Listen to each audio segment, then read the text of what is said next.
हमारा next topic है तटस्थता और पृथकतावाद में क्या अंतर है। सबसे पहले हम करेंगे तटस्थता का क्या अर्थ है। तटस्थता का अर्थ होता है अंतर्राष्ट्रीय मामलों से अपने आप को अलग थलग कर लेना। मतलब विश्व में कुछ भी हो जाए हम उसमें हिस्सा नहीं लेंगे। लेकिन पृथकतावाद इससे अलग है। पृथकतावाद का अर्थ होता है कि अपने आप को सिर्फ युद्धों से दूर रखना, लेकिन अंतर्राष्ट्रीय मामलों में स्वतंत्र रूप से हिस्सा लेना या अंतर्राष्ट्रीय मामलों में अपनी राय रखना।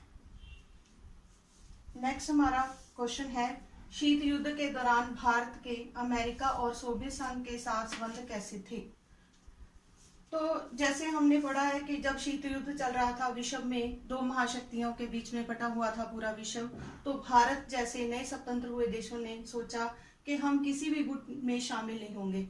इसीलिए उन्होंने गुट निरपेक्षता की नीति को अपनाया। मतलब कि हम दोनों गुटों से दूर रहकर अपनी स्वतंत्र राय दे सकेंगे। भारत और अमेरिका के संबंध कभी भी अच्छे नहीं रहे। इसके कई कारण थे। पहला कारण था कि जब भी कश्मीर मुद्दे की बात हुई है तो हमेशा अमेरिका ने पाकिस्तान का साथ दिया है।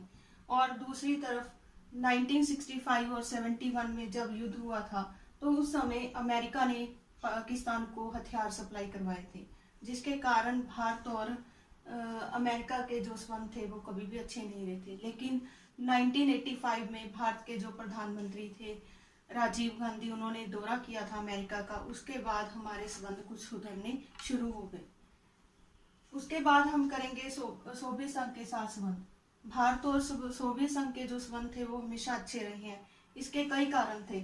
पहला कारण था कि भारत को जब भी आर्थिक क्षेत्र में, राजनीतिक क्षेत्र और सैनिक क्षेत्र में कभी सहायता की जरूरत पड़ी है तो सोवियत संघ ने भारत की हमेशा सहायता की है। इसी तरह 1971 में भारत और सोवियत संघ के बीच सबसे पहले 20 वर्षीय मित्रतापूर्ण संधि हुई थी। उसके बाद सैन्य क्षेत्र में इन्होंने कई प्रकार के हथियार, हमें मिसाइल्स सप्लाई करवाए हैं। आर्थिक क्षेत्र में हमारे कई जो उद्योग हैं, जो मशीनरी है उद्योगों की, उसकी टेक्निक हमने सोवियत संघ से ली है।